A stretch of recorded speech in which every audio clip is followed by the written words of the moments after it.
Good evening, friends. Today I have come up with another interesting topic from Gynae and Obs.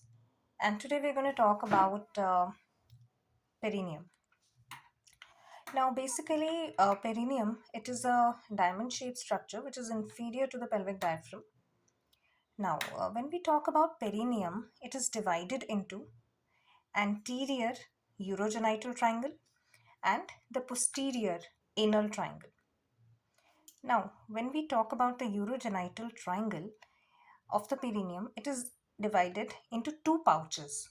You may say a pouch or a space which is divided by means of a robust fibrous sheet called as perineal membrane, which is in itself is stretched across the urogenital triangle, attaching laterally to the ischiopubic ramiz, laterally, anteriorly to the pubic symphysis, and posterior to the perineal body. So now just have a look. Now, as we move through the pelvic outlet, okay, we are moving from below upwards. We are moving like that. Okay, so the outermost layer that we find is the skin. We have got skin. Then we get the fatty layer of superficial fascia. Then we get the Colles fascia. And after that, we get the superficial perineal pouch. Okay, now this perineal pouch, it is basically composed of three muscles, which are ischio-cavernous, superficial transverse perineal muscle, and bulbospongiosus. These three muscles are there in the superficial perineal pouch. Okay, and then we have this perineal membrane. So, our superficial perineal pouch basically it lies in between the Colles fascia and the perineal membrane. Okay, so this was the superficial perineal pouch, and we uh, also read about its contents. Then we have below the perineal membrane, we have got the urogenital diaphragm. Okay, now this urogenital diaphragm is basically composed of two muscles, which are the deep transverse perineal muscle and the sphincter urethrae muscle.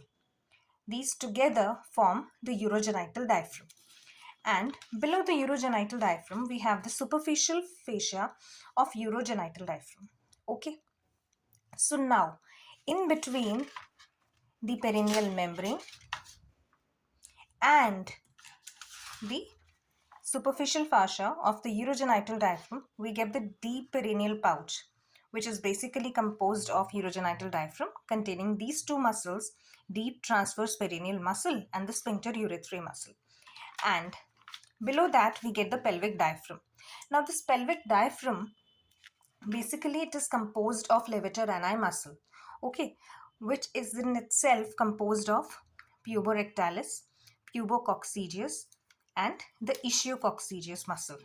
Okay, composed on extending on both the sides. The mass, basically the bulk of this muscle is basically formed by the pubococcygeus muscle. All right.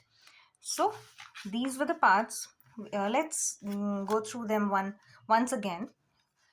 We have the skin. We have the fatty layer of superficial fascia. We have the Colles fascia. We have the superficial perineal space composed of three muscles, which are ischio-cavernous, superficial transverse perineal muscle, and the bulbospongiosus. And then we have got the perineal membrane. Then is the deep perineal pouch, which is composed of urogenital diaphragm, formed of deep transverse perineal muscle and the sphincter urethrae muscle. Then we have got the superficial fascia of urogenital diaphragm, and then finally the pelvic diaphragm. Thank you, and will bring more important contents in future. Thanks for watching. Do like my video and share with your friends. Thank you.